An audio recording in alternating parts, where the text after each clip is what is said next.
जय श्री कृष्ण चैतन्य प्रभु नित्यानंद श्री अद्वैत गदाधर शिवासादि गौर भक्त वृंद। हरे कृष्णा कृष्ण कृष्ण हरे हरे, हरे राम राम राम हरे हरे, हरे कृष्ण।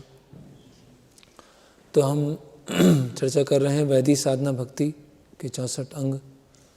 तो जो प्रारंभ के 10 अंग हैं, क्या करना है, और बाद के जो 10 अंग हैं क्या नहीं करना है। तो अभी 5 अंग पूरे हो पाए हैं। तो गुरु का आश्रय लेना, गुरु से शिक्षा दीक्षा लेना, गुरु की अंतरंगता से सेवा करना, फिर पूर्ववर्ती आचार्य जो साधु हैं उनके पद चिन्हों का अनुसरण करना, और आध्यात्मिक जिज्ञासाएं करना, है ना, सद्धर्म पृच्छा। तो ये 5 अंग हमने देख लिए हैं। आज से हम 6ठा अंग से प्रारंभ करेंगे। तो 6ठा अंग है इसमें थोड़ा सा प्रिंटिंग मिस्टेक है। ये जो 5वां अंग जो है, शाश्वत धार्मिक सिद्धांतों के विषय में जिज्ञासा, उसमें जो पहली लाइन लिखी हुई है उसके बाद जो लाइन है वो एक वाक्य नहीं है, वो एक हेडिंग है। अगर आप बुक खोलें अपने सामने तो शाश्वत धार्मिक सिद्धांतों के विषय में जिज्ञासा, ये एक अंग है 5वां। 6ठा कौन सा है? कृष्ण की तुष्टि के लिए प्रत्येक भौतिक त्याग के लिए तैयार होना, है ना। कृष्णार्थे भोगादि त्यागो, ये है 6ठा अंग।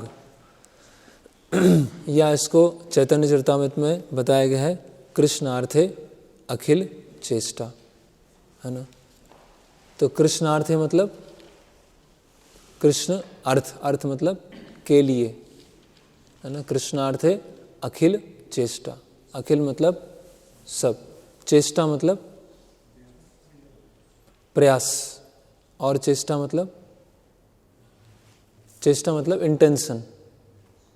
इंटेंशन, किसी कार्य करने के पीछे उसकी क्या है, हेतु। तो एक है कृष्णार्थे अखिल चेष्टा का अर्थ है सारे प्रयास कृष्ण के लिए करना, और दूसरा है कि जो भी हम कर रहे हैं उसमें हेतु क्या है, कृष्ण के लिए कर रहे हैं, है ना।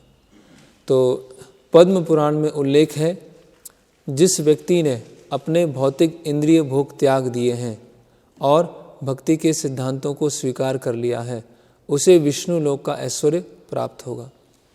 तो कृष्णार्थे भोग आदि त्याग, कृष्ण के लिए जो भोग आदि भोग हो गया, मुक्ति हो गया, सिद्धि हो गया, वो सब उसका त्याग करना।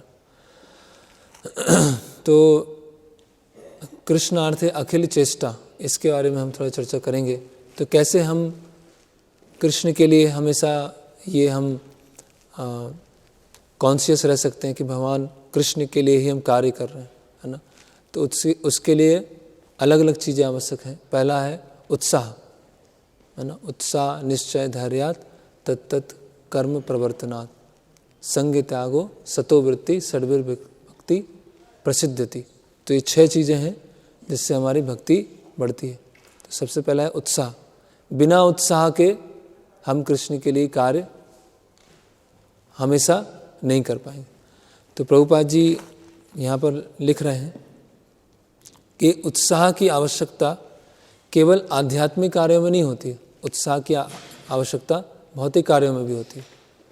अगर कोई पढ़ाई कर रहा है, भौतिक पढ़ाई कर रहा है, या बिजनेस कर रहा है, या जॉब पे जा रहा है, अगर उत्साह नहीं है तो लंबे समय तक खींच नहीं पाएगा वो, है ना। किसी ने बिजनेस चालू किया और एकदम से डल है ना, और इच्छा ही नहीं हो रही है, खींचे जा रहा है, तो वो ज़्यादा समय तक बिजनेस नहीं कर पाएगा, है ना। तो उसी तरह से कोई पढ़ाई कर रहा है मन मार के, है ना, और कर रहा है, फिर वो छोड़ देगा। तो उसी तरह से अगर हम भक्ति में उत्साह नहीं है ना, तो हम ज़्यादा खींच नहीं पाएंगे, या खींच पाएंगे तो क्या हो जाएगा, टूट जाएंगे फिर, है ना। तो हम देखते हैं कि प्रारंभिक समय में जब भक्ति में आते हैं तब उत्साह थोड़ा अच्छा रहता है ना। लेकिन समय के साथ साथ धीरे धीरे ऐसा प्रतीत होता है कि उत्साह कम हो गया। लेकिन अगर हम अच्छे से भक्ति कर रहे हैं तो कभी हमारा जो उत्साह है वो कम नहीं होगा। जैसे हम देखते हैं कि जो शुद्ध वैष्णव हैं, प्योर डिवोटीज हैं, जो भक्ति की उच्च अवस्था पर हैं, वो ऐसा नहीं होगा कि उनका उत्साह चला गया। हम प्रभुपाद जी को देखें, है ना, या कोई भी शुद्ध भक्त को देखें तो वो बहुत अधिक क्या है, बहुत ज़्यादा एक्टिव है, बहुत ज़्यादा उत्साही है ना। ऐसे डल नहीं है एकदम, है ना, कि बस वही घिस घिस के सेवा हो रही है, घिस घिस के साधना हो रही है, ऐसा नहीं है। तो माया क्या होती है, माया भक्तों का उत्साह छीन लेती है, और जैसे ही भक्तों का उत्साह चला जाता है तो हर चीज़ में क्या होता है, एकदम कैसे हो जाते हैं, डल हो जाते हैं, है ना। तो इसीलिए आलस्य, है ना, अगर आलस्य है तो कृष्णार्थे अखिल चेष्टा वो नहीं हो पाएगा, है ना। तो एक बार शायद पंकज जांगरी प्रभु से किसी ने पूछा कि हमें भक्ति में कुछ 20 या 25 साल हो गए हैं तो उत्साह नहीं आ रहा है, तो क्या करें, उत्साह लाने के लिए क्या करें। तो वो उन्होंने उत्तर दिया कि ऐसे कैसे संभव है कि उत्साह नहीं आ रहा, संभव ही नहीं हो सकता कि उत्साह ना आए। अगर आप भक्ति को अच्छी तरह समझ गए हो तो हो ही नहीं सकता कि उत्साह ना, बिना उत्साह के आप रह सको। आप कोई भी एडवांस जो भक्त हैं या हम आचार्यों के बारे में पढ़ते हैं तो ऐसा नहीं है कि समय के साथ धीरे धीरे वो सुस्त होते जा रहे हैं, समय के साथ धीरे धीरे डल होते जा रहे हैं।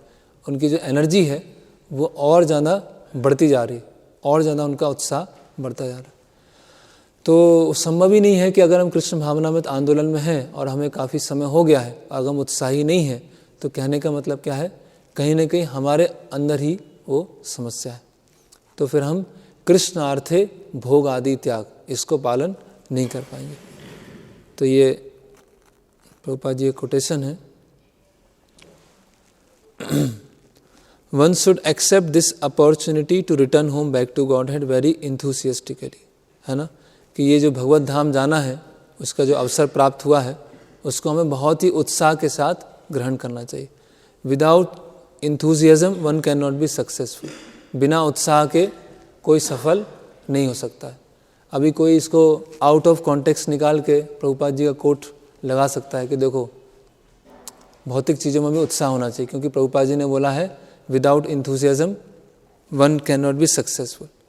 Even in the material world, one has to be very enthusiastic in his particular field of activity in order to become successful.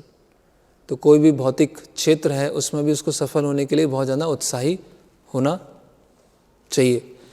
A student, businessman, artist or anyone else who wants success in this line must be enthusiastic.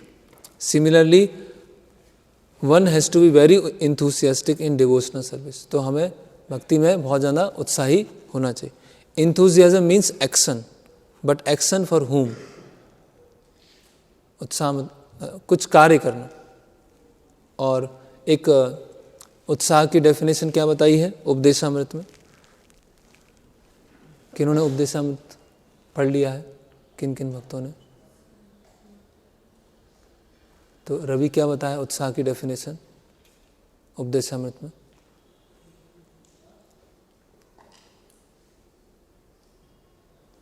Gopinath babu, Haigiri babu, endeavour in Krishna consciousness with intelligence. Endeavour भी है और intelligence भी है। ऐसा नहीं कि Endeavour चला रहा है और कोई इंटेलिजेंस लगा ही नहीं रहा है, या इतनी ज़्यादा इंटेलिजेंस लगा दी, इतना ज़्यादा इंटेलिजेंस के सिर दर्द होने लगा, कुछ कार्य नहीं हो रहा है। तो एक्शन भी है, एंडेवर भी है और बुद्धिमता भी है। तो ये जब दोनों साथ में होता है तब वो उत्साह आता है। The answer is that one should always act for Krishna, कृष्णार्थे अखिल चेष्टा, है ना, कि हर चीज़ क्या है, कृष्ण के लिए प्रयास करना, कृष्ण के हेतु के लिए। और हम देखते हैं कि जो भक्त उत्साही होता है उसको सेवा में और आगे अवसर दिया जाता है ना। अगर कोई है कि हाँ मुझे ये करना है, ऐसा करना है, ऐसा करना है, तो उसको और ज़्यादा आगे किया जाएगा कि हाँ ठीक है, आप ये सेवा कीजिए, आप इस चीज़ को सेवा कीजिए। लेकिन अगर किसी को कुछ सेवा दी जाए और सेवा देने से पहले, सेवा देते ही बहुत सारे अगर आर्ग्यूमेंट चालू हो जाएं या ऐसा लगे कि सेवा करने की इच्छा नहीं है, तो समय के साथ क्या हो जाएगा, धीरे धीरे वो सेवा भी नहीं कर पाएगा और उसका उत्साह भी चला जाएगा, है ना। तो उत्साह और ये लौल्यम, ये दोनों क्या है, एक दूसरे से मिलता जुलता है ना। उत्साह है उतना ज़्यादा क्या है, लालसा है, उतना ज़्यादा ग्रीड है ना। तो हम देखते हैं जो भक्त जितना उत्साही होता है, अगर उसमें कुछ मटेरियल एबिलिटीज़ भी नहीं है, लेकिन वो सेवा बहुत अच्छी कर लेते हैं। और जिनके अंदर अगर मटेरियल एबिलिटीज़ हैं लेकिन उत्साह नहीं है सेवा करने का, तो धीरे धीरे क्या हो जाता है, वो फिर मतलब एक आश्रम में है या आश्रम के बाहर है, तो ऐसे ही बस एक चलती का नाम गाड़ी जैसा उनका भक्ति हो जाता है। तो हमें देखना है कि जैसे हम प्रभुपाद जी के बारे में पढ़ते हैं या षड गोस्वामी उनके बारे में पढ़ेंगे या और पूर्ववर्ती आचार्यों के बारे में पढ़ेंगे, तो कितनी सारी चीज़ें करने के लिए, है ना, बहुत सारी चीज़ें करने के लिए। एक बार ऐसा एक लेक्चर चल रहा था, प्रभुपाद जी के शिष्य हैं कीर्तनानंद महाराज, तो वो लेक्चर दे रहे थे। तो वो प्रश्न पूछते हैं कि कौन, जैसे बैटल फील्ड में, युद्ध भूमि में, कुरुक्षेत्र में सब मरने के लिए तैयार थे, तो कौन कृष्ण के लिए जान देने के लिए तैयार, कौन मृत्यु को गले लगाने के लिए तैयार, है ना। तो उनमें से कुछ भक्तों ने हाथ उठाया कि हाँ, जैसा आप, हम मृत्यु को गले लगाने के लिए तैयार हैं। तो कीर्तनानंद महाराज बोलते कि मैं तैयार नहीं हूँ। क्यों? क्योंकि अभी बहुत सारी मुझे अभी सेवा करना बहुत सारी बाकी है, तो वो कंप्लीट करके फिर मैं चाहता हूँ कि मेरी मृत्यु आए। तो कहने का मतलब क्या है कि अगर हम डल अनुभव कर रहे हैं तो हमारे जीवन का कुछ क्या है, प्लानिंग नहीं है, ना तो हमारा साधना का प्लानिंग है, ना हमारा सेवा का प्लानिंग है। अगर हमें लग रहा है कि खाली क्या करें, मतलब ऐसे ही, तो फिर क्या होगा, धीरे धीरे करके ये माया कैसे होती, बिल्कुल धीरे से प्रवेश करती है, जैसे पॉइजन, स्लो पॉइजन होता है ना, स्लो पॉइजन धीरे धीरे प्रवेश करेगा और फिर हम चले जाएंगे। तो फिर आगे प्रभुपाद जी का दूसरा कोट है। प्रभुपाद जी बोलते हैं, so do nicely as far as our capacity is there, कृष्णार्थे अखिल चेष्टा, प्राणे अर्थे धिया वाचा श्रेया आचरणम सदा, जन्म सफलाय एतावत जन्म सफलाय, है ना, प्राणे अर्थे धिया वाचा। This should be the motto, how we engage our life, our money, our intelligence, our words to improve Krishna consciousness. तो हर चीज़ को कैसे भगवान की सेवा में लगाया जाए, है ना, हमारा जीवन, हमारा लक्ष्मी, हमारा बुद्धि, हमारे शब्द, हर चीज़ कैसे भगवान की सेवा में लगना चाहिए, दैट इज सक्सेस। फिर एक और कोट है, यहाँ बताया जा रहा है कि अगर कोई सन्यासी, अगर कोई सन्यास आश्रम में है और वो बहुत अधिक मेहनत करते हैं, किसके लिए,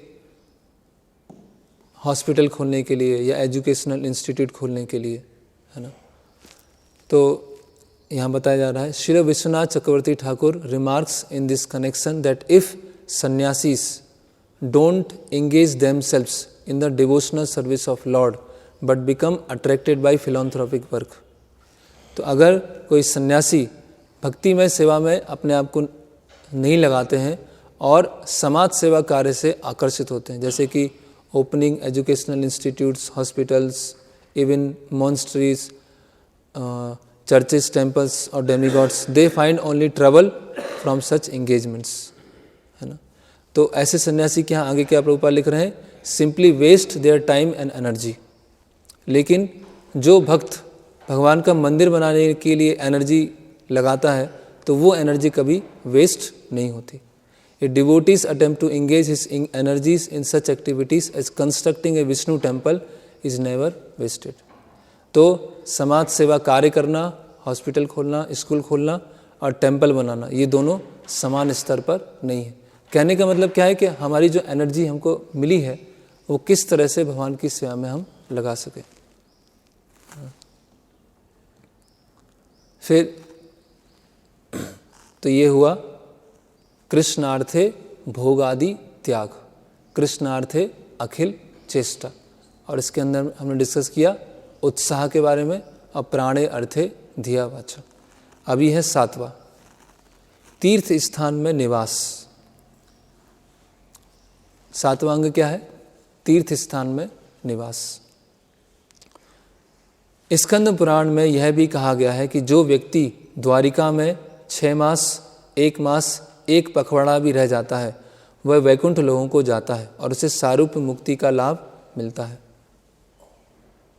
जो भी द्वारिका में 6 महीने, 1 मास, 1 पखवाड़ा वहाँ रह जाता है, तो वैकुंठ में उसको सारूप्य मुक्ति मिल जाती है। तो सब द्वारिका चलते हैं,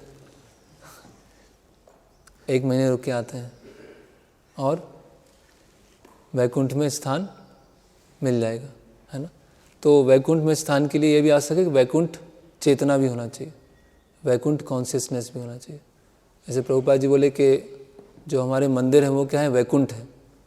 लेकिन वैकुंठ में रहकर अगर दुर्वासा मुनि की तरह हैं तो वो वैकुंठ में नहीं है, वहाँ भी क्या है? बहुत ज़्यादा चिंता में है। दुर्वासा का अर्थ क्या होता है? दुर मतलब मुश्किल, वासा मतलब रहना। जिसके साथ रहना बहुत मुश्किल है उसको बोलते हैं दुर्वासा।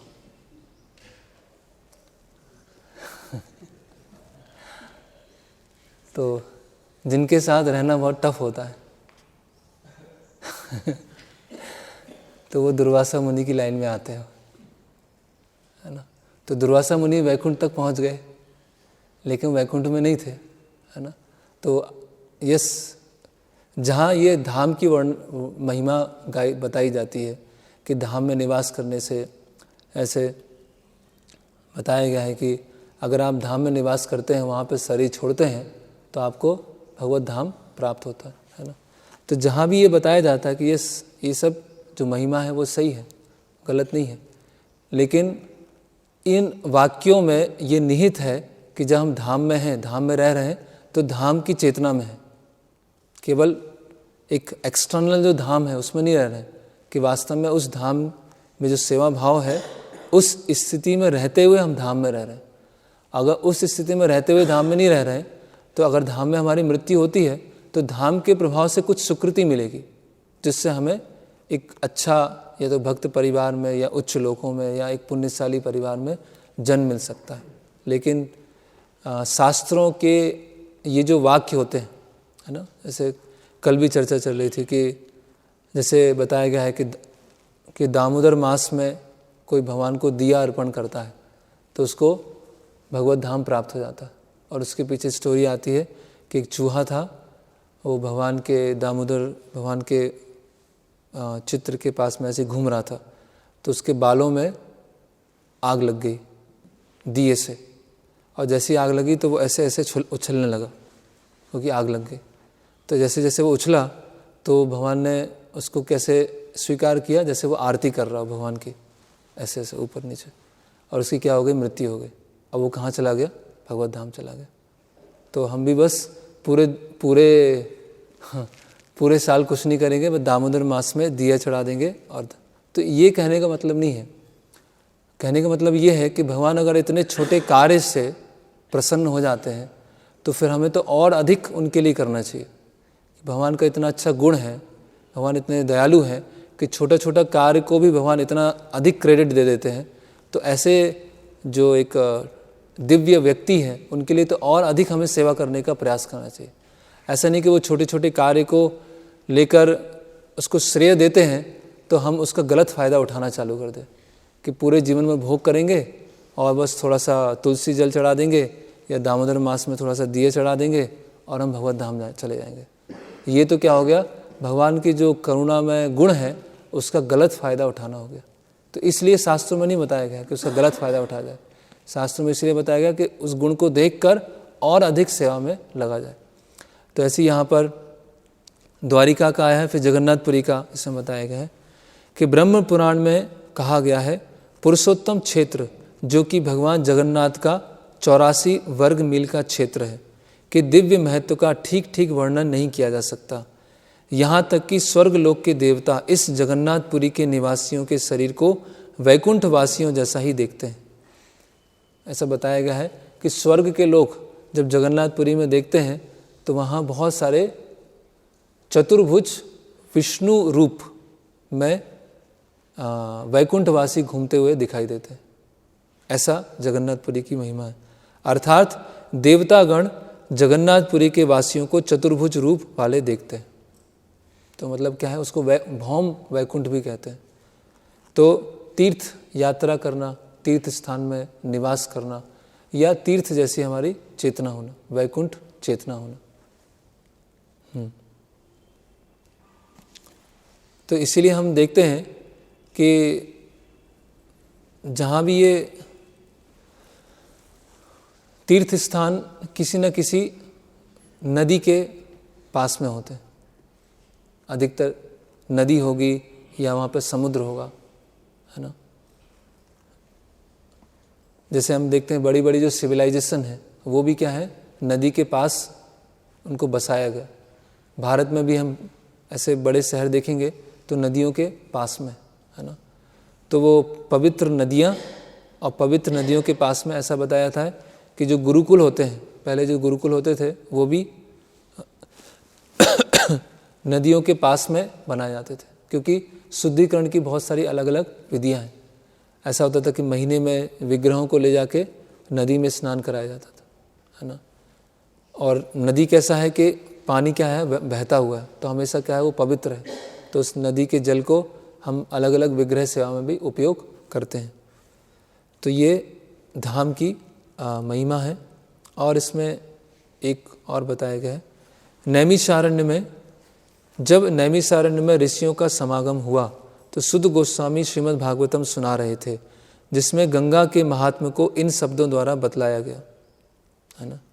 एक्चुअली संस्कृत में इसका क्या है, द्वारका आदि निवासो, द्वारिका आदि निवासो, है ना। तो उसी में गंगा देवी की महिमा को बताया गया। गंगा का जल सदैव श्री कृष्ण के चरण कमलों में अर्पित तुलसी की सुगंध को बहाकर ले जाता है। इस तरह यह गंगा जल निरंतर बहता रहता है और भगवान कृष्ण के यश को फैलाता है ना। भगवान के चरण कमलों पर जो तुलसी है उसकी सुगंध को गंगा जल ले जा रहा है। जहाँ जहाँ गंगा का जल प्रभावित होता है वहाँ वहाँ आंतरिक, बाह्य तथा आंतरिक रूप से सब कुछ शुद्ध हो जाएगा, है ना। तो ये गंगा नदी में स्नान करते हैं तो हम पवित्र बने, और पवित्र बन के भगवान जो सुप्रीम प्योर है, परम पवित्र हैं, उनकी हम सेवा कर पाए। तो ये है भक्ति का 7वां अंग, द्वारिका आदि निवासो, तीर्थ यात्रा में निवास करना। और हम ऐसे प्रभुपाद जी बोलते हैं कि तीर्थ यात्रा में हम जाएं, वृंदावन जाएं, द्वारिका जाएं, मायापुर जाएं, और जहाँ पर हम हैं, जहाँ पे हमको सेवा प्रदान की गई है, उस जगह को तीर्थ बनाएं, उस जगह को धाम बनाएं, है ना। बहुत सारे धाम बनाएं, बहुत सारे वृंदावन बनाएं। तो ये भी तीर्थ स्थान में निवास करने के समान ही होगा। फिर है भक्ति का 8वां अंग है, जितना आवश्यक हो उतना ही स्वीकार करना। जितना जरूरी है उतना ही स्वीकार करना, है ना। अत्याहारी या बहुत ज़्यादा संग्रह करना वो हमारी आदत नहीं होना चाहिए। यावद अर्थानुवर्तिता, जितना जरूरी है, किसके लिए जरूरी है?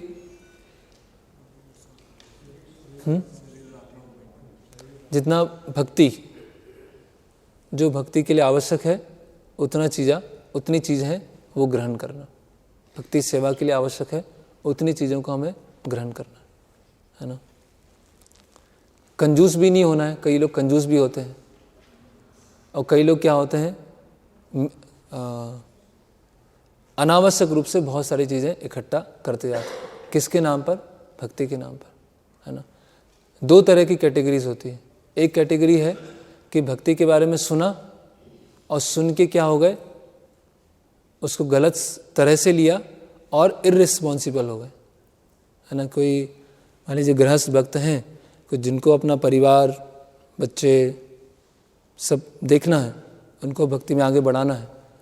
तो वैराग्य के ऊपर लेक्चर सुना उन्होंने और फिर घर में जाके फोर्स्ड वैराग्य चालू कर दिया, है ना, कि देखो बिल्कुल कम से कम लेना चाहिए, है ना, और इतने सारे कपड़े की क्या आवश्यकता है, इतनी सारी फैसिलिटी की आवश्यकता क्या है। देखो जो गौर किशोरदास बाबा जी महाराज वो कितने वैरागी थे। तो एक होता है इररिस्पॉन्सिबल बन जाना, है ना। ऐसे किसी के पास होता है वैराग्य, कैसे आता है कि भौतिक चीज़ें चली गई तो वैराग्य आ गया। वैसे वैराग्य नहीं था, ऐसे किसी का कुछ चला, होता है ना शमशान वैराग्य। वो भक्ति सिद्धांत सरस्वती ठाकुर स्टोरी सुनाते हैं कि एक व्यक्ति था, वो पॉपकॉर्न लेके आया और पॉपकॉर्न लेके वो जहाँ से ख़रीदा था अपने घर ले जा रहा था। तो जब वो घर ले जा रहा था तो तेज़ी से हवा चली और हवा चलने से क्या हो गया, पॉपकॉर्न सारे उड़ गए। अभी पॉपकॉर्न सारे उड़ गए तो उसे तो मिलेंगे नहीं, अभी तो चले ही गए। तो उसने क्या बोला, गोविंदम समर्पयामि। मैंने सारे पॉपकॉर्न क्या कर दिए, गोविंद को समर्पित कर दिए। अब खुद को तो मिलने नहीं वाले। तो कभी कभी ऐसा ही वैराग्य आ जाता है, कुछ चीज़ खो गई, कोई बात नहीं, भगवान ने ले लिया। तो वो सही वैराग्य क्या है, अगर वो चीज़ मिल जाए और फिर भी हम सोचें कि भगवान ने ये भगवान के लिए, तो वास्तव में वैराग्य। तो एक कैटेगरी के लोग ऐसे होते हैं जो गैर जिम्मेदार जीवन जीते हैं और बोलते हैं कि जितना आवश्यक है उतना ही लेना चाहिए, है आलसी, कुछ करेंगे नहीं। और वो नियम उनके लिए नहीं होता है, वो नियम दूसरों के लिए होता है। देखो जितना आवश्यक है उतना ही लेना है, खुद के लिए ये नियम नहीं होगा। और दूसरे तरह के लोग होते हैं कि बहुत ज़्यादा कलेक्ट करते हैं भगवान के नाम पर। हम क्या प्रभु जी हम बड़ा घर बनवा रहे हैं, क्यों बनवा रहे हैं, जिससे वैष्णव आके रुक सके, इसलिए हम घर बनवा रहे हैं। वैष्णव साल में कितनी बार रुकेंगे, कुछ दिन, और बाकी का क्या करेंगे, खुद के लिए, है ना। प्रभु जी हम क्या है, बढ़िया वो कार है वो ले रहे हैं, क्यों ले रहे हैं, जिससे हम कार में बैठ के मंदिर आ सकें। तो ये क्या है, अपने मटेरियल अटैचमेंट्स को जस्टिफाई करना, अपनी भौतिक आसक्ति को जस्टिफाई करना। तो दोनों तरफ क्या है, गलत है। अगर हम भक्ति के नाम पर गैर जिम्मेदार हो जाएं और उस गैर जिम्मेदारी को दूसरों पर थोपना चालू कर दें कि आपको भी क्या होना चाहिए, वैरागी होना चाहिए, है ना।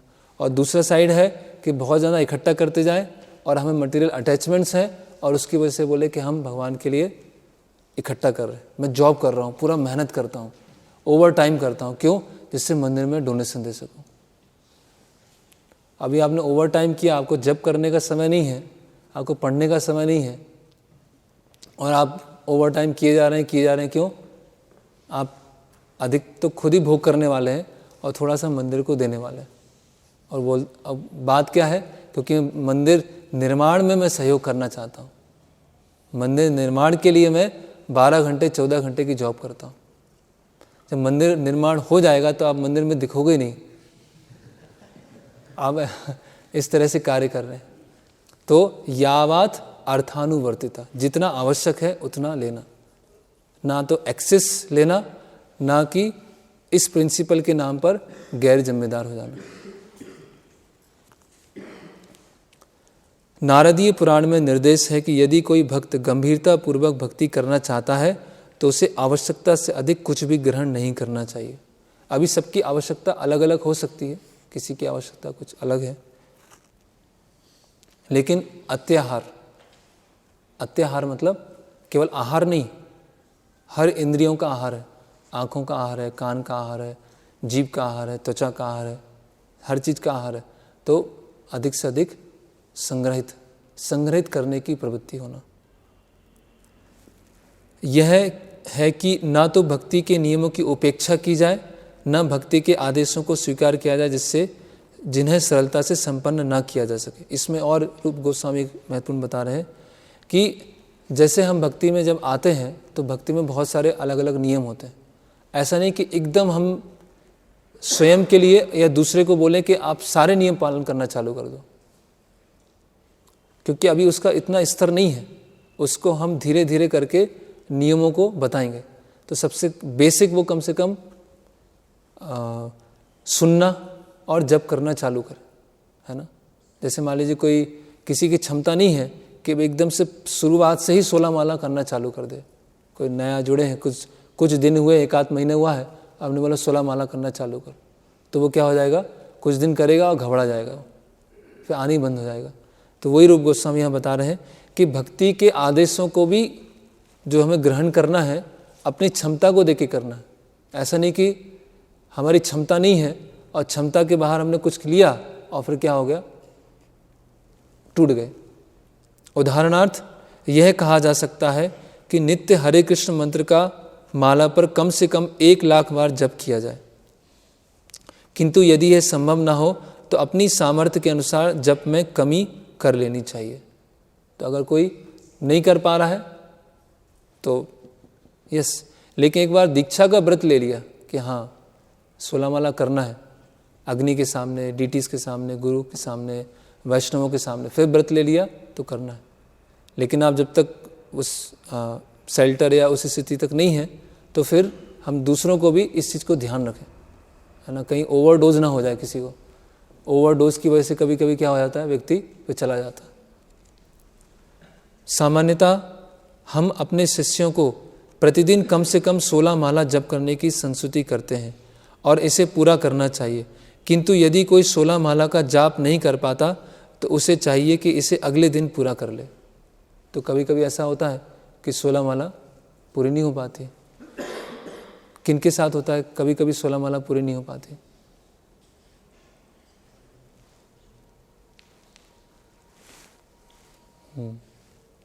अच्छा है, ऐसे जन्माष्टमी है या फेस्टिवल्स आते हैं या बहुत ज़्यादा व्यस्त है या कोई यात्रा चल रही है तो उस समय वो 16 माला कभी कभी नहीं हो पाती। तो अच्छा है कि उसको अगले दिन पूरा कर लिया जाए, है ना। तो ये हमारा व्रत होना चाहिए। उसे इस व्रत का पालन अवश्य करना चाहिए। यदि वह दृढ़ता से इसका पालन नहीं करता तो अवश्य ही प्रमाद का दोषी होगा। अपि प्रमादा, प्रमाद मतलब सावधान नहीं है। भगवान की सेवा में यह अपराध है। यदि हम अपराधों को बढ़ावा देंगे तो फिर भक्ति में प्रगति नहीं कर पाएंगे। अच्छा होगा यदि अपनी सामर्थ्य के अनुसार अपने नियम को स्थिर कर लिया जाए और निश्चित रूप से व्रत को पालन हो। इससे आध्यात्मिक जीवन अग्रसर होगा। तो यस, हमने देखा उत्साह होना चाहिए। उत्साह में कभी कभी क्या होता है, इतना कर लिया कि 3 दिन रेस्ट, 1 दिन ओवरडोज और 3 दिन रेस्ट। तो ऐसा भी नहीं होना चाहिए।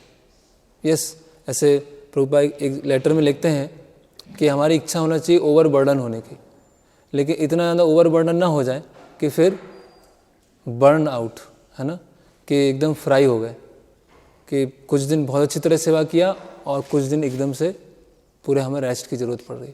तो अपनी क्षमता को देखते हुए, अपनी कैपेसिटी को देखते हुए कि जितनी हमारी कैपेसिटी है उससे थोड़ा हमें अधिक करना चाहिए, जिससे धीरे धीरे क्या हमारी क्षमता बढ़ेगी। लेकिन इतना ज़्यादा खींच दिया कि बस पूरी तरह से कोलैप्स हो गए, तो वो भी अच्छा नहीं। तो ये थोड़ा सा इसमें सही तरह से हमें बैलेंस बना के चलना होगा। तो जितना दोनों चीज़ों में है, जो भौतिक कार्य है, जितनी आवश्यकता है, दोनों तरह से प्रभुपाद जी ये समझा रहे हैं इस नियम को। भौतिक आवश्यकता जितना है उतना ग्रहण करना है, उसमें गैर जिम्मेदार भी नहीं होना है या भक्ति के नाम पे अधिक संग्रहित भी नहीं करना है। और भक्ति के नियमों में भी उतना हमें पालन करना है जितना हम उसको लंबे समय तक कर पाएँ। सेवा में हम उतना ध्यान रखना है कि या तो हम बहुत ज़्यादा उत्साह में आके इतना ज़्यादा कर लिया कि फिर कुछ दिन हम कर ही नहीं पाए। तो थोड़ा सा भक्ति के नियम और जीविकोपार्जन, उसमें थोड़ा सा जितना आवश्यक है उतना हमें स्वीकार करना है। ओके, अगला है एकादशी के दिन उपवास करना। 9वां, हरिवासर सम्मानो। हरिवासर मतलब जो हरि को प्रिय तिथियां हैं उसका सम्मान करना। हरिवासर सम्मानो, ऑब्जर्विंग फास्टिंग ऑन एकादशी। ब्रह्म वैवर्त पुराण में कहा गया है कि जो व्यक्ति एकादशी के दिन उपवास करता है वह सारे पापों से मुक्त हो जाता है और पवित्र जीवन में अग्रसर होता है। मूल सिद्धांत मात्र उपवास करना नहीं है। उपवास मतलब उप मतलब पास, वास मतलब रहना। जिस दिन हम भगवान के भक्तों के पास और पास में रहते हैं और नज़दीक में रहते हैं उसको बोलते हैं उपवास। किंतु अपितु गोविंद या कृष्ण के प्रति श्रद्धा और प्रेम बढ़ाना है। एकादशी के दिन उपवास करने का असली कारण है, क्या असली कारण है? शरीर की आवश्यकताओं को कम करना, फीस्ट करना। ये नहीं लिखा इसमें ये ऐड किया गया। कीर्तन या अन्य ऐसे ही कार्य से अपने समय को भगवान की सेवा में लगाना। उपवास के दिन गोविंद की लीलाओं का स्मरण करना और उनके पवित्र नाम का निरंतर श्रवण करना सर्वश्रेष्ठ। एक्चुअली पहले जो एकादशी व्रत होता था तो एकादशी के पहले एक दिन पहले भी शाम को अन्न नहीं लेते थे, क्योंकि वो अन्न क्या है, हमारे पेट में ही है, शरीर में ही है। तो एक दिन पहले भी अन्न नहीं लिया था। और कई बार तो ऐसा होता था कि जो कई लोग हर एकादशी निर्जला रखते थे।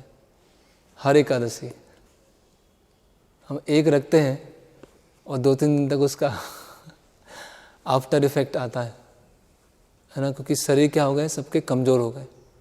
तो अभी भी हैं कई लोग जो निर्जला एकादशी रखते हैं और अगले दिन अपना जैसे एज यूजुअल जिनका या तो कोई जीविकोपार्जन के लिए है या कोई सेवा है उसको करते रहते हैं। तो एकादशी का मुख्य उद्देश्य क्या है कि शरीर की आवश्यकताओं को कम किया जाए और अधिक से अधिक समय भगवान की सेवा और भगवान के नाम कीर्तन में लगाया जाए।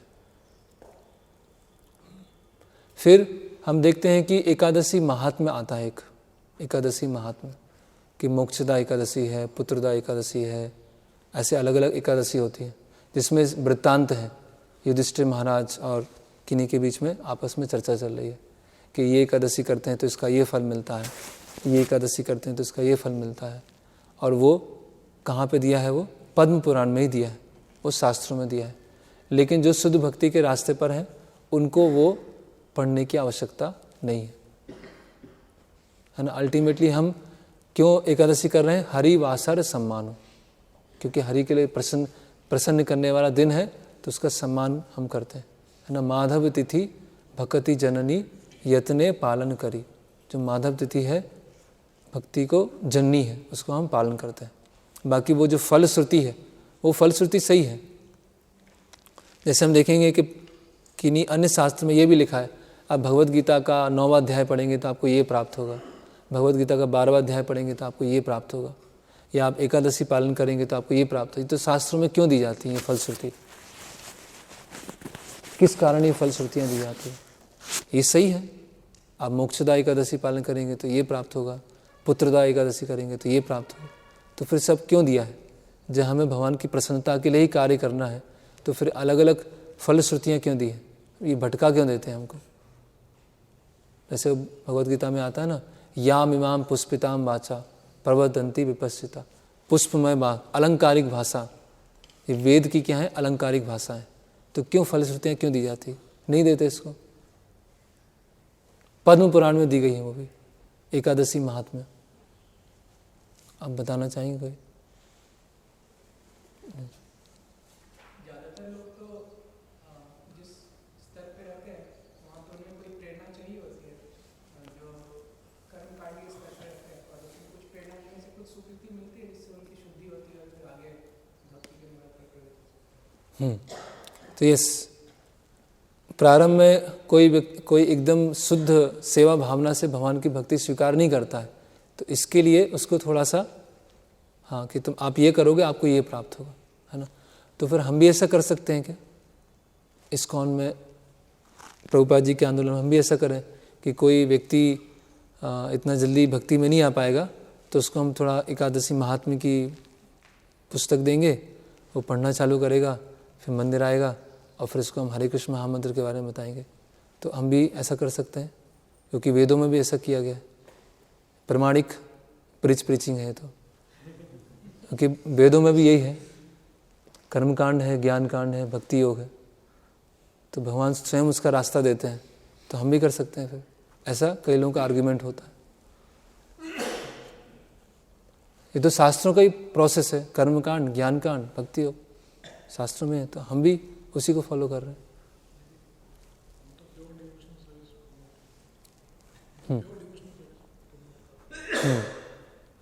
यस, हमारा जो मूवमेंट है वो प्योर डिवोशनल सर्विस के लिए। बाकी और भी संस्थाएं हैं, और भी जगह हैं जहाँ पर अन्य चीज़ों के बारे में बताया गया, तो हम उनको बताएंगे कि हाँ ये सही है, शास्त्रों में दिया है, लेकिन उसका एक उद्देश्य है ना। लेकिन अल्टीमेटली जो, नहीं तो क्या होगा, आज हम इससे बुला रहे हैं, फिर उससे बुलाएंगे, इससे बुलाएंगे, पता चलेगा फिर ऐसे ही लोग चारों तरफ उसी तरह के लोग रह जाएंगे। तो यस, प्रमाणिक ब्रिज प्रीचिंग है, लेकिन उसको हम, हमारे लिए ब्रिज प्रीचिंग क्या है? कीर्तन, प्रसाद, डांसिंग, चैंटिंग, डांसिंग और फीस्टिंग, ये हमारा ब्रिज प्रीचिंग। फिर है 10वां अंग, बट वृक्ष को नमस्कार करना। बट वृक्ष को नमस्कार करना, तो इसको संस्कृत में है धात्री अश्वत्थादि गौरवम। अश्वत्थ का वृक्ष होता है ना, अश्वत्थ और बट वृक्ष एक ही है।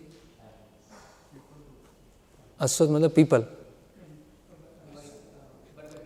बरगद, अश्वत्थ मतलब बरगद, और बट वृक्ष मतलब वही। Offering respect to the banyan tree, बट वृक्ष को नमस्कार, तो हम तो करते नहीं है, हम तो नहीं करते बट वृक्ष को। तो इसमें लिखा है धात्री अश्वत्थादि, अश्वत्थ आदि गौरवम, तो उसको सपोर्ट करने के लिए रूप गोस्वामी श्लोक बता रहे हैं कि आदि मतलब क्या क्या है उसमें? अश्वत्थ, तुलसी, धात्री, गो, भूमि, सुर, वैष्णव, इन सबको नमस्कार करना। किन किन को? अश्वत्थ को, बट वृक्ष को, तुलसी,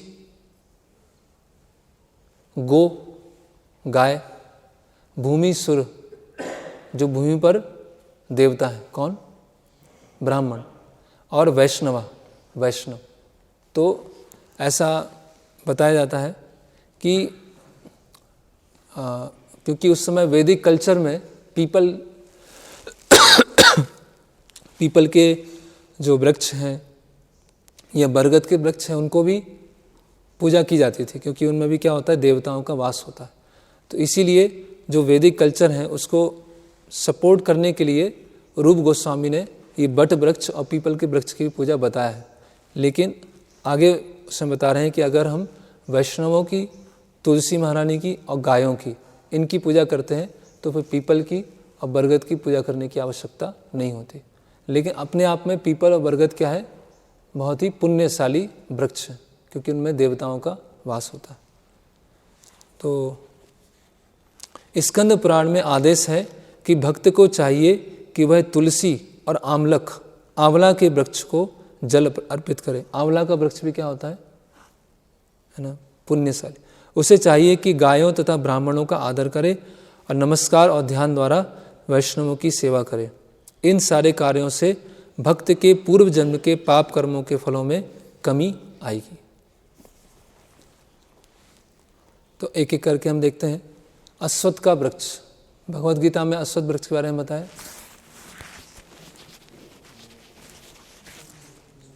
भगवान की एक विभूति है। एक तो वो भी है ऊर्ध्वमूलम अधा शाखम अश्वत्थम प्राहुर अव्ययम, और दूसरा है भगवान की एक विभूति है। इसीलिए रूप गोस्वामी ने अश्वत्थ के वृक्ष को इसमें शामिल किया है। भूरी सुर, ब्राह्मणों की पूजा करना है ना। नमो ब्राह्मण देवाय गौ ब्राह्मण हिताय च जगत हिताय कृष्णाय गोविंदाय नमो नमः। तो ब्राह्मण और गायों की सेवा करने से कृष्ण प्रसन्न होते हैं।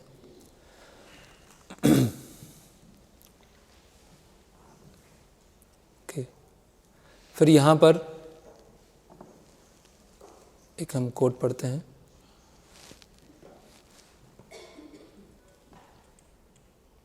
ये गौतमीय तंत्र में है। One should tickle the cows, feed them, circumambulate them.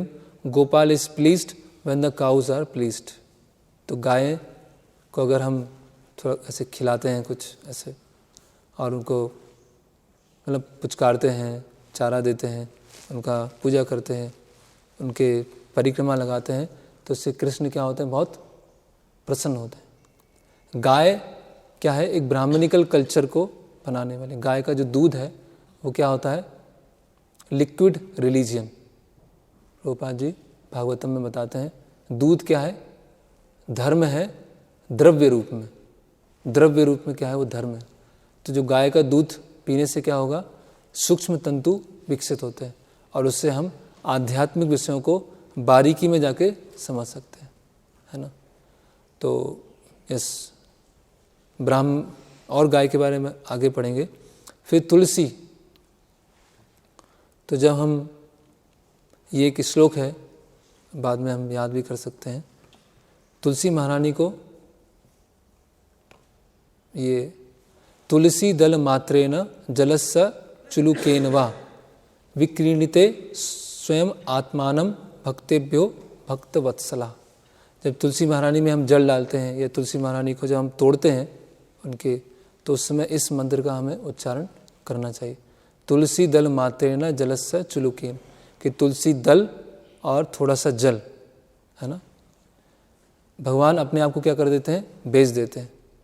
Shri Krishna who is very affectionate toward his devotees sells himself to a devotee who offers just merely a tulsi leaves and palm full of water, है ना, थोड़ा सा पानी और तुलसी जल।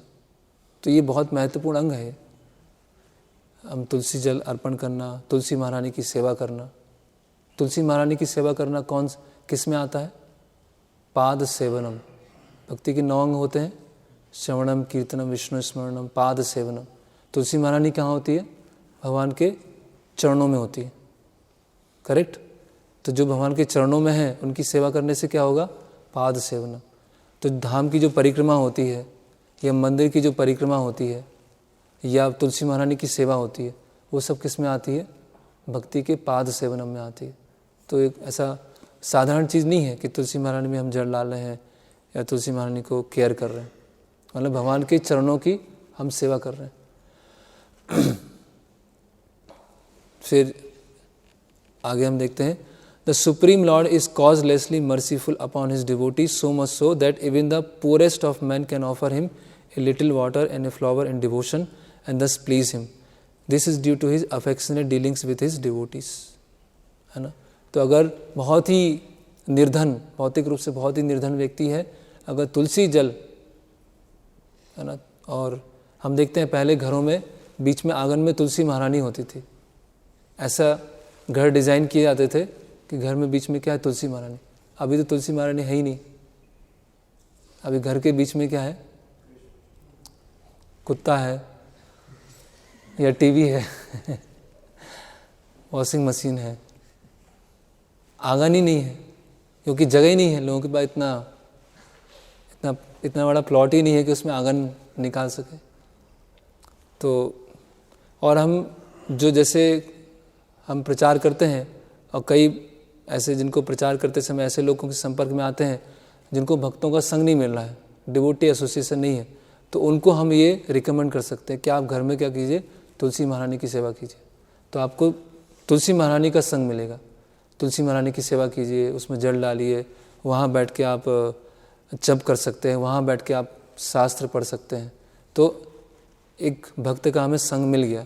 ऐसे जहाँ पर कोई संग नहीं है, मान लीजिए ऐसे शहर में रह रहे हैं जहाँ भक्तों का संग नहीं है या वहाँ पे इस्कॉन सेंटर नहीं है, तो वहाँ पर इस तरह से वो भक्तों का संग ले सकते हैं तुलसी महारानी की सेवा करने के द्वारा।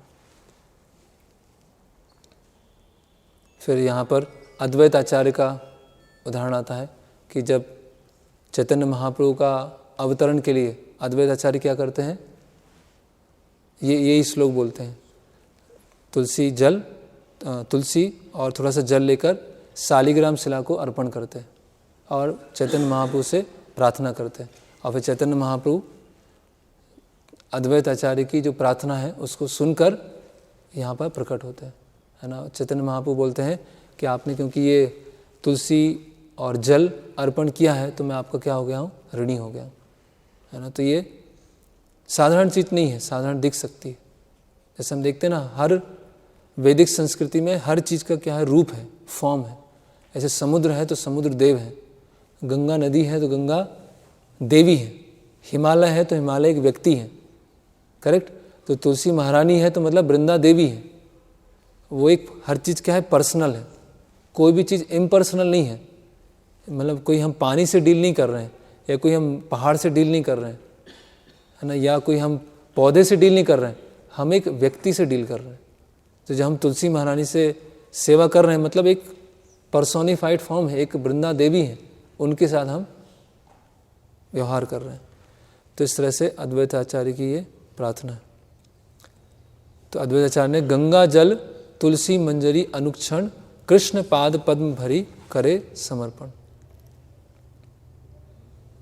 श्लोक है। तो अद्वैत आचार्य ने कैसे किया, गंगा जल तुलसी मंजरी अनुक्षण, हर क्षण गंगा जल तुलसी मंजरी को अर्पण करना चालू किया। कृष्ण पाद पद्म भरी करे समर्पण। और हम देखते हैं कि तुलसी महारानी की बहुत सारी माला बनती है ना। और उडुपी में बताया जाता है कि उडुपी कृष्ण है, उनके चरणों में 1000 तुलसी पत्रों को अर्पण किया जाता है सुबह सुबह, है ना। विशेष एक गार्लैंड तैयार किया जाता है तुलसी महारानी का। तो ये बहुत, अब भोग लगाते हैं, भोग में अगर तुलसी महारानी नहीं है तो पूरा नहीं हुआ। तो तुलसी महारानी का बहुत अधिक ये महत्व है। फिर प्रभुपाद जी एक जगह एक सेंटर में गए, वहाँ देखा कि तुलसी महारानी क्या है, अच्छी तरह से उनका वृद्धि नहीं हुई है, अच्छी तरह से मतलब वो उगी नहीं है, अच्छी तरह से खिलखिला नहीं रही है।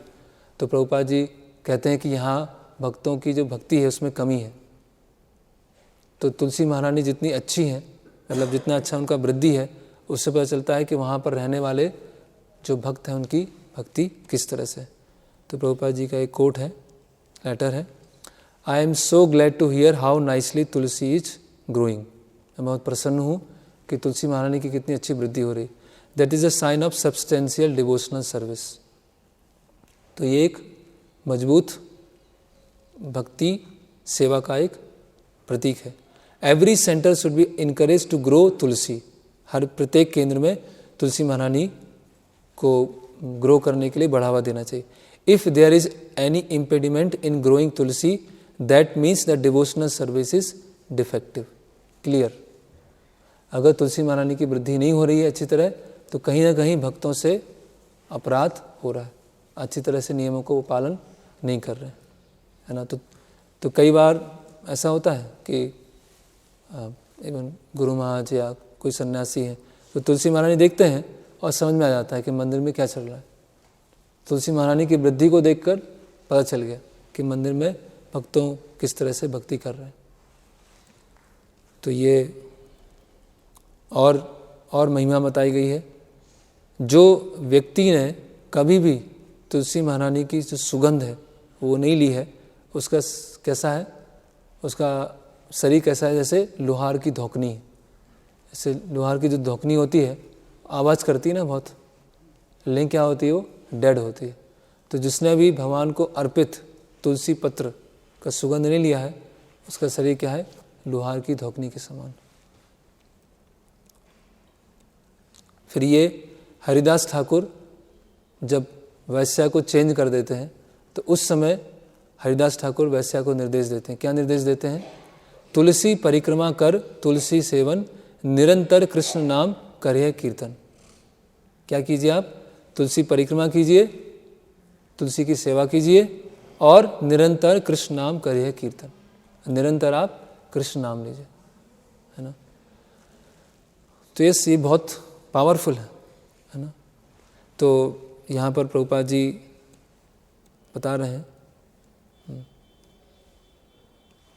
तो ये भक्ति की शुरुआत है, that is the beginning of spiritual life, कि आपने तुलसी महारानी की सेवा करना चालू किया, परिक्रमा किया, वहाँ बैठ के आप जप कर रहे हैं। After living household life, ये वानप्रस्थ आश्रम का, one may go to a holy place such as the banks of Ganges और यमुना और इरेक्ट ए स्मॉल कॉटेज। तो आप किसी पवित्र स्थान पर जाके छोटी सी कुटिया बनाइए। A small cottage can be constructed without any expenditure. अब प्रभुपाद पूरा डिटेल ही बता देते हैं, पूरा कैसे कुटिया बनाई जाती है।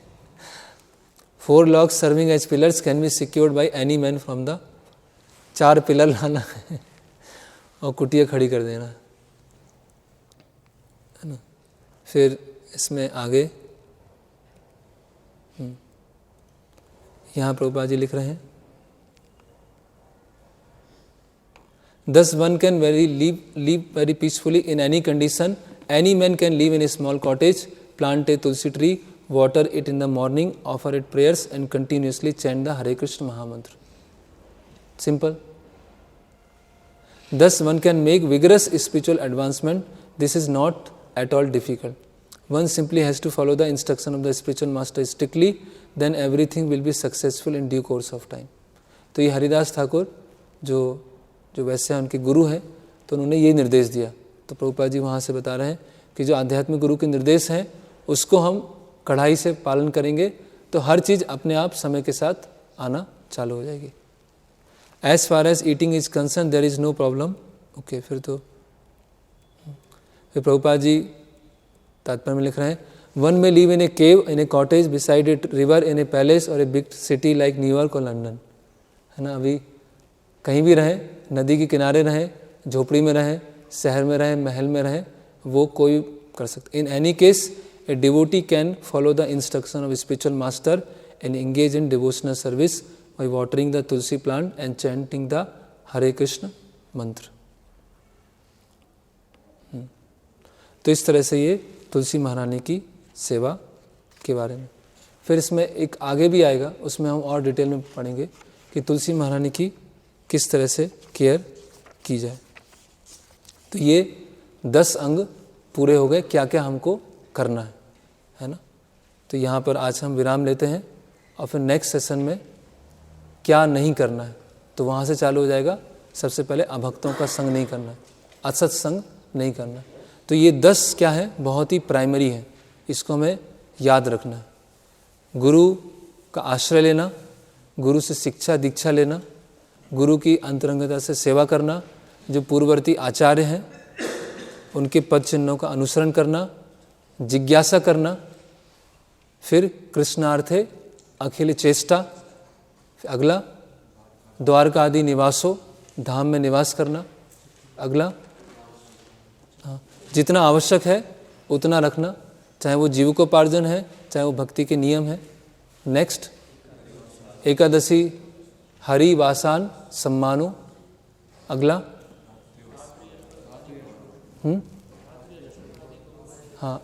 वट वृक्ष, तुलसी, वैष्णव, गाय, ब्राह्मण, उनकी पूजा करना, उनकी सेवा करना।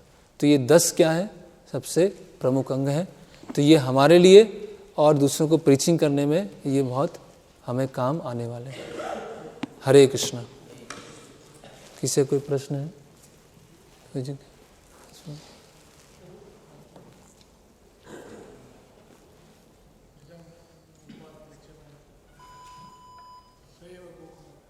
साहेब गोखरा, हाँ।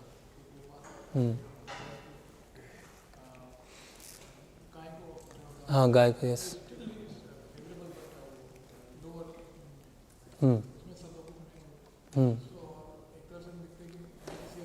हाँ,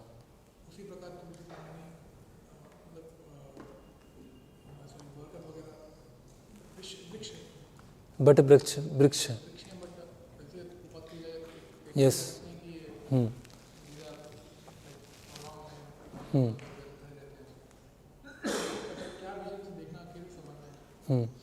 तो हम देखते हैं कि शास्त्रों में विरोधाभास देखते हैं। कहीं हम जो देहात्म बुद्धि है उसको हम गाय गोखरा की तरह बोलते हैं, गाय गधे की तरह, लेकिन वहीं पर हम गाय की पूजा करने के लिए कह रहे हैं। ऐसी वृक्ष है तो एक निम्न योनि है, तमोगुण में है, लेकिन वृक्ष की पूजा करने के लिए बताया गया। तो वो देहात्म बुद्धि में कोई स्थित है ना, यस्यास्ति क्या है, यस्यात्म बुद्धि गुण त्रिपुर धातु के स्वधि कलत्रादिषु भौम उच्यते, तो सएव गोखरा। तो उस जब वहाँ पर गाय का उदाहरण दिया गया है तो एक वो पशु है, और कैसे पशु एक देहात्म बुद्धि में होता है उस चीज़ का खंडन किया गया है ना। तो जो पशु की चेतना है, ये जो देहात्म बुद्धि है, उसका खंडन इस श्लोक में है। लेकिन जहाँ गाय की पूजा करने की बात बताई गई है तो गाय में देवी देवताओं का वास होता है, गाय भगवान कृष्ण को प्रिय है, तो उस तरह से हम गाय की पूजा करते हैं। तो ये अलग अलग परिप्रेक्ष्य में, अलग अलग कॉन्टेक्स्ट में बताया गया। इन जनरल जो पेड़ हैं वो तमोगुणी हैं, एक जगह खड़े हैं।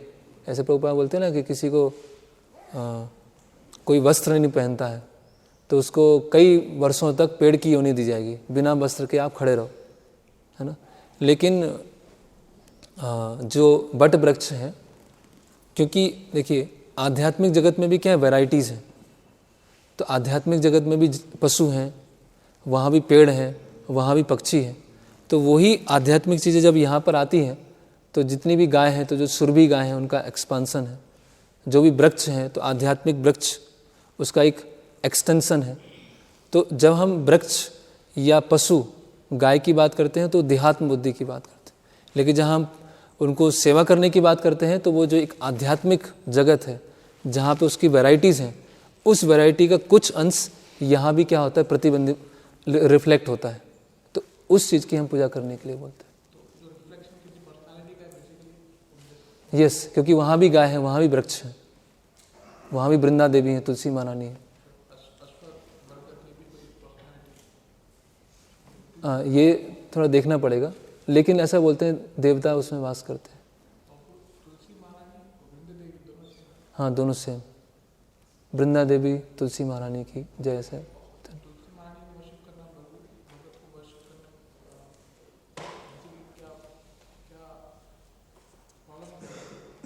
बरगद का वृक्ष जो है वो एक तरह से पुण्य, देवी देवताओं का सम्मान कर रहे हैं। लेकिन तुलसी महारानी की सेवा करना मतलब डायरेक्ट कृष्ण की प्रसन्नता के लिए, वो एक वैदिक कल्चर का भाग है, पीपल, बरगद। तो वो एक तरह से एक पुण्य जैसा है कि भगवान का जो एक बहुत बड़ा इंस्ट्रक्शन है उसमें से एक इंस्ट्रक्शन है कि पवित्र वृक्षों की सेवा करनी चाहिए। लेकिन डायरेक्ट जो डिवोशनल सर्विस है उसमें तुलसी महारानी की सेवा है।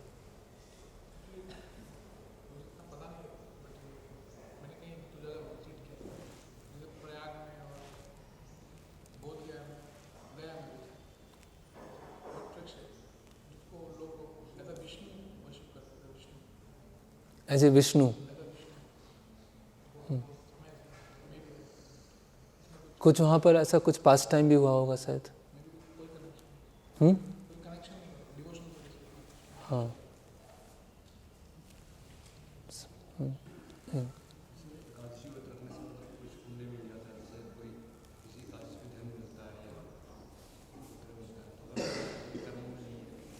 क्या धन नहीं? हाँ, नहीं, वो तो हर चीज़ में है। अगर इस जन्म में भी तुम्हारी स्वतंत्र इच्छा शक्ति चल रही है ना, इस जन्म में कैसे कर्म किए, पिछले जन्म में है कि हमें धन नहीं मिलेगा, लेकिन इस जन्म में स्वतंत्र इच्छा शक्ति का जिस तरह से उपयोग किया है उसके अनुसार से भी परिणाम कुछ मिलेगा ना। अगर हर चीज़ पहले से डिसाइडेड है तो फिर स्वतंत्र इच्छा शक्ति रह ही नहीं गई। तो उसने स्वतंत्र इच्छा शक्ति का उपयोग किया जॉब करने में, या स्वतंत्र इच्छा शक्ति का उपयोग किया एकादशी पालन करने में, तो उसको फल मिल गया पुण्य का। तो वो तो दोनों साथ में चलता है ना। पूर्व जन्म के पाप पुण्य भी चलते हैं और इस जन्म में हमारा जो प्रयास है वो भी चलता है। हाँ, यस, यस।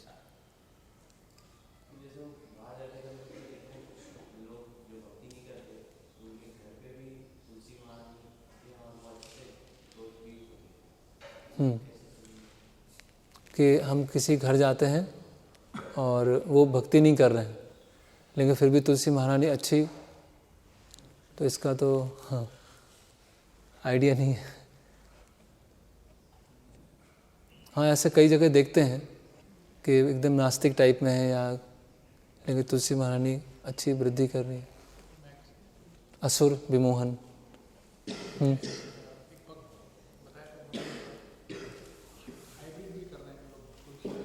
हाइब्रिड, अच्छा।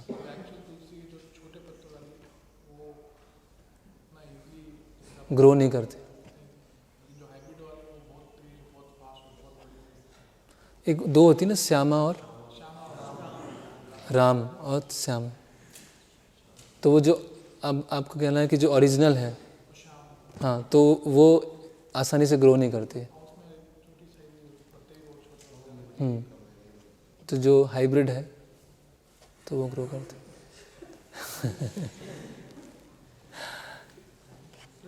हमें से तुलसी महारानी में भेद देखना चाहिए कि उनके अंदर आत्मा को अलग है और प्लांट अलग है।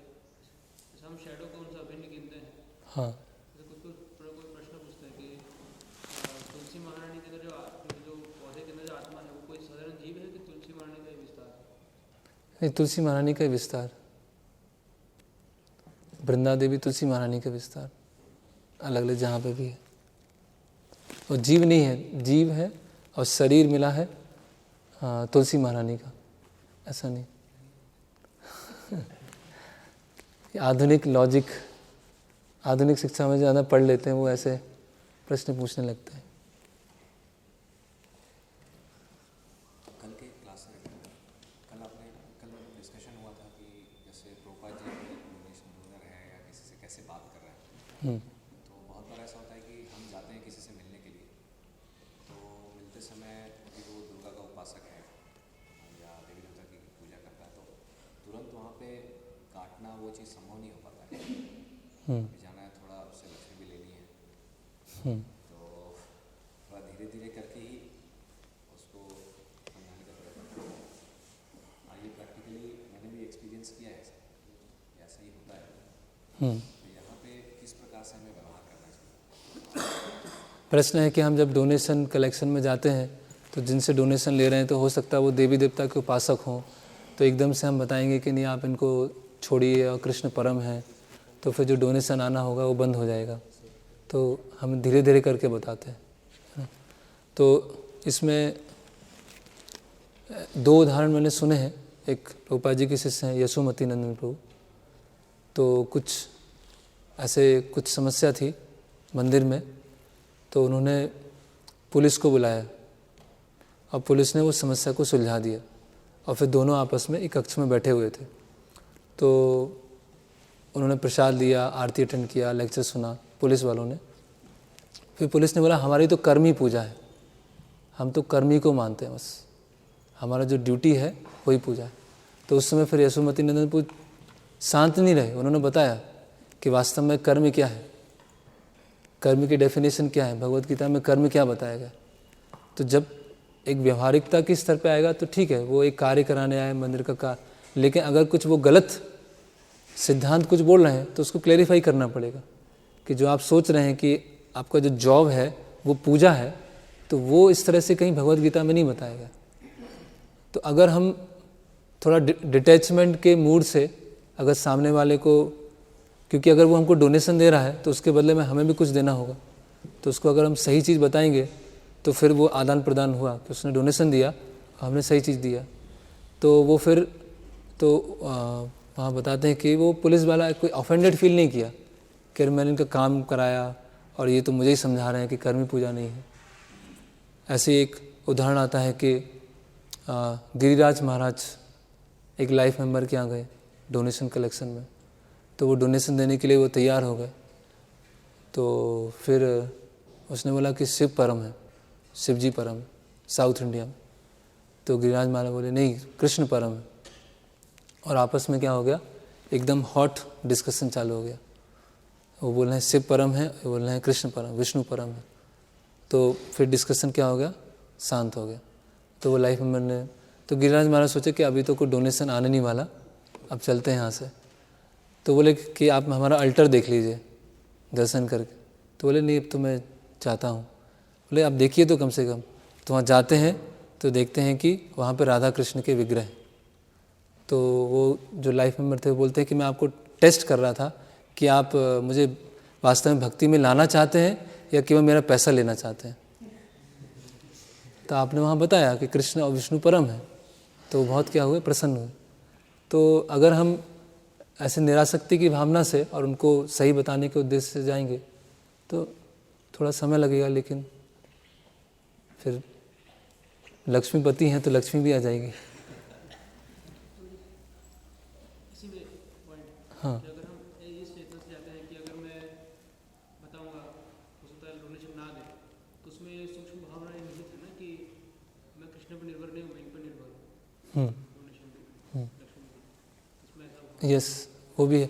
और दूसरा है कि एक बार में तो हम सारी चीज़ बता भी नहीं सकते कि एकदम हम उसको सारे कॉन्सेप्ट क्लियर करके आ जाएं एक ही मीटिंग में। ऐसा भी नहीं, कभी कभी ये भी होता है कि हम इतना स्ट्रांग बोल के आए या ऐसा बोल के आए कि बस एक ही मीटिंग में उसको शुद्ध भक्त बना के आएंगे तो वो भी नहीं है। तो बता सकते हैं, देवी देवता हैं, देवी देवता की पूजा करना गलत नहीं है, वो भी एक सृष्टि के भाग हैं, वो भी मैनेजमेंट करते हैं, उस तरह से हम बता सकते हैं। लेकिन कि हाँ में हाँ मिला के आएंगे तो फिर वो अच्छा नहीं होगा। दोनों उदाहरण में आपने दिया, उससे यही क्लियर हो रहा है कि हम उसको धीरे धीरे लाएंगे, धीरे धीरे करके, लेकिन जहाँ उसने कुछ गलत बोला तो वहाँ पे हम हाँ पे हाँ ना करें, यस, वहाँ पे हम उसको स्पष्ट करें। सिद्धांत हम बताएं। यस, इन दोनों एग्जाम्पल से पता चलता है जब सामने वाला पूछ रहा था हम आंसर दे रहे, सामने वाला जब पूछ रहा है ऐसा क्वेश्चन तब हाँ। आंसर दे रहे, तो क्या अगर हम देख रहा है लेकिन पूछा नहीं उसको आंसर देना बता रहा है। नहीं, जैसे अभी साईं बाबा दिख गए घर में तो बता ही सकते हैं, तो बता ही सकते हैं गुरु कौन है, भगवान कौन है। अगर देवी देवता है तो देवी देवता की पूजा तो हम वैसे भी किसी को प्रीचिंग करने जाते हैं, उनके घर में देवी देवता होते हैं। अगर मान लीजिए हम डोनेशन कलेक्शन में नहीं जा रहे हैं, वैसे ही जा रहे हैं, तो हम नहीं बोलते कि आप देवी देवता हटा दीजिए, ठीक है, आप समझिए देवी देवता की पूजा कीजिए। आप जैसे कोई शिव जी का नाम बोल रहा है तो हम क्या बोलते हैं, ठीक है, आप इसके साथ हरे कृष्ण महामंत्र की माला कीजिए। फिर धीरे धीरे उसको समझाएंगे तो एक दिन ऐसा आएगा कि वो हरे कृष्ण महामंत्र ही करेगा। तो वो तो हर प्रीचिंग में है, चाहे वो डोनेशन कलेक्शन हो, चाहे वो डायरेक्ट प्रीचिंग हो, कोई प्रीचिंग। लेकिन जहाँ पर ऐसा लग रहा है कि वो साईं बाबा बैठे हुए हैं वहाँ बता सकते हैं।